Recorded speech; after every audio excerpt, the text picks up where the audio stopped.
गणतंत्र दिवस आज हम निशा गर्ल्स इंटर कॉलेज में मनाने के लिए इकट्ठा हुए हैं। हमारे बीच में हमारी कॉलेज की प्रिंसिपल साहिबा श्रीमती अर्चना तिवारी जी, कॉलेज का सभी स्टाफ, सभी हमारे स्टूडेंट्स, आप सभी को गणतंत्र दिवस की बहुत मुबारकबाद। ये दिन हम लोगों के लिए एक बहुत महत्वपूर्ण दिन है।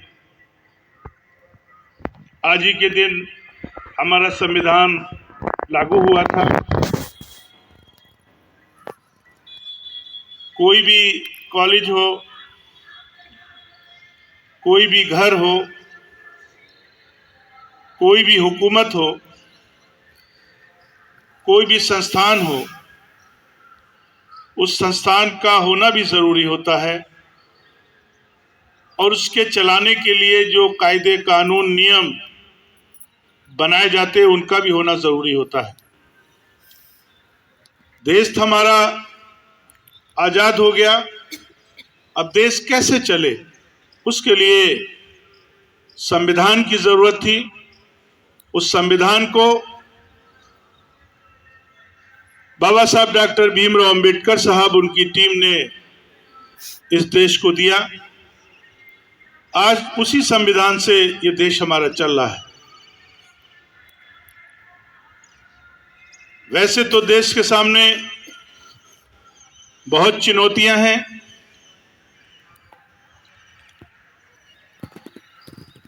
बल्कि यूं कहा जाए कि पूरे वर्ल्ड में, विश्व में बहुत चुनौतियों भरा माहौल आज चल रहा है। लेकिन हिंदुस्तान की खूबसूरती है, जिस तरह से इंसान हर तरह के मौसम को बर्दाश्त कर लेता है, ये देश भी हर तरह के माहौल को बर्दाश्त करने की क्षमता रखता है।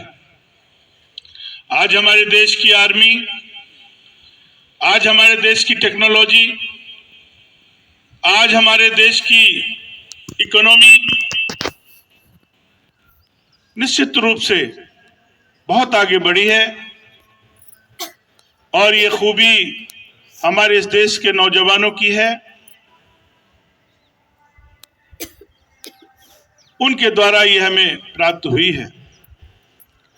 इंटर कॉलेज की हमारे स्टूडेंट हैं, इनका बोर्ड का इम्तहान भी होने वाला है। जिनके बोर्ड के इम्तहान नहीं हैं, उनके एनुअल एग्जाम होने हैं। अपनी बढ़िया तैयारी कीजिए और बढ़िया तरीके से अपने बोर्ड के इम्तहान को और अपने जो एनुअल एग्जाम है उनको अच्छे नंबरों से पास करने की कोशिश कीजिए। यही मेरी शुभकामनाएं आप लोगों के लिए है। गणतंत्र दिवस हम लोगों की जिंदगी में बार बार आए और इसके महत्व को हम लोग समझें। आज ये गीत बज रहा है, काले गोरे का भेद नहीं, हिंदू मुस्लिम सिख ईसाई का भेद नहीं, हर दिल से हमारा नाता है। ये चीज बहुत मजबूती के साथ सबको समझना चाहिए। यही हमारे देश की खूबसूरती है। ये एक ऐसा चमन है, ये एक ऐसा बगीचा है जिसमें हर तरह के फूल हैं, हर तरह के लोग हैं और हर व्यक्ति अपने काम को कर रहा है और इस देश को ताकत दे रहा है। हम मिलकर रहें, अच्छी बातें करें। हम कुछ भी हो जाएं, कितने ही बड़े दौलतमंद हो जाएं, कितनी ही बड़ी हम कुर्सी मिल जाए या कितने ही बड़े हम पैसे वाले हो जाएं, लेकिन याद रखिए हमारे अंदर जो एक इंसानियत वाला एक माहौल है वो कभी भी खत्म नहीं होना चाहिए। हमने पहले भी कहा है, आज भी अपने बच्चों से यही कहना चाहते हैं कि हमेशा पॉजिटिव बनिए, डिस्ट्रक्टिव मत बनिए, निगेटिव मत बनिए।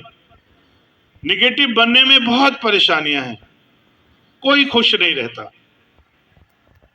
कोई आपके साथ नहीं बैठना चाहता। ये जिंदगी काम करने की जगह है, ये संघर्ष करने का फील्ड है, आराम करने की जिंदगी नहीं होती, बड़ी जिम्मेदारी होती है। एक माँ बाप के लिए जब उसके घर में एक बच्चे की पैदाइश होती है तो उसको पालना 3 साल हालात ये होते हैं कि माँ भूल जाती है कि हमारी कोई लाइफ है। बच्चे के हिसाब से उठना, बच्चे के हिसाब से बैठना, बच्चे के हिसाब से जागना, फिर उसके बाद उसकी पढ़ाई का कार्यक्रम शुरू हो जाता है।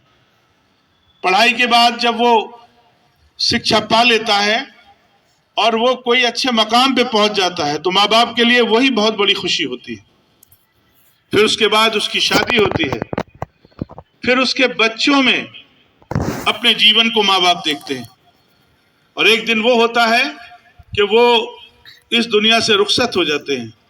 तो हमारा सिस्टम, जो हमारी साइकिल है, वो ऐसे ही घूमती है और ऐसे ही घूमती रहेगी। जब से दुनिया, कोई तकलीफ तो नहीं हो रही किसी को, जब से ये दुनिया बनी है और जब तक ये रहेगी, ये ऐसे ही चीजें चलती रहेंगी। तो इसलिए संजीदा लोग, अच्छे लोग और समझदार लोग अपने बड़ों की एक एक बात को समझने की कोशिश करते हैं, अपने माँ बाप की एक एक बात को समझते हैं। ये अलग बात है कि आज इस टेक्नोलॉजी ने हमें अपने माँ बाप के साथ बैठने के लिए कम टाइम दे दिया, अपने दादा दादी नाना नानी के पास बैठने के लिए कम टाइम दे दिया, लेकिन गलती है, गलती हम कर रहे हैं।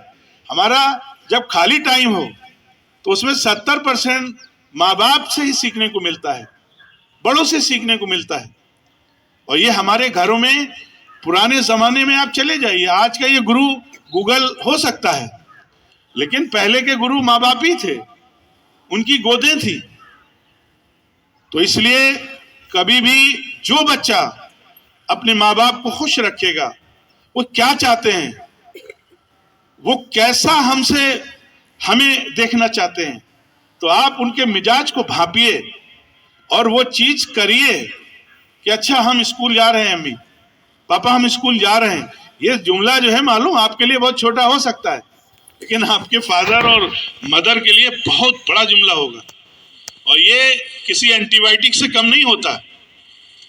कभी पूछ लीजिए, कोई चीज रखी है, पूछ लीजिए कि आप पहला मौका माँ बाप को दे दीजिए, बड़े भाई को दे दीजिए, छोटे भाई को दे दीजिए और अपने आप बाद में करिए। वही घर घर रहता है, उसी घर में खूबसूरतियां देखने को मिलती है। तो चलिए, मैं दूसरी तरफ निकल गया। मैं नसीहतें तो बच्चों को करता हूं, और तो इन चीजों को जरूर ध्यान रखिए और बेसिक समझने की कोशिश कीजिए। ये गणतंत्र दिवस क्यों हमें मिला, इसका क्या महत्व है, कि हमें पता जरूर होना चाहिए। और इसके कौन करने वाले लोग हैं, आजादी दिलाने वाले कौन लोग हैं। कुछ लोग छुपे हुए हैं, कुछ लोग मतलब उनकी बहुत चर्चा है। बहुत से लोग ऐसे हैं जो आए दिन नए लोग पढ़ के बताते हैं, तो उनको भी समझने का मौका मिलता है। लेकिन हमें ये खूब मालूम है, बड़े से लेके छोटे तक, जो आज दुनिया में नहीं है, जो आने वाले हैं, उनकी खिदमत, उनकी कोशिशें, उनकी काविशें जरूर इस देश को फायदा पहुंचा रही हैं। और आगे आने वाली पीढ़ियां, आगे आने वाली नस्लें इसको लगातार पहुंचाती रहेंगी। मैं पुनः आप लोगों को गणतंत्र दिवस की बहुत मुबारकबाद देता हूं। बहुत बहुत शुक्रिया, बहुत बहुत।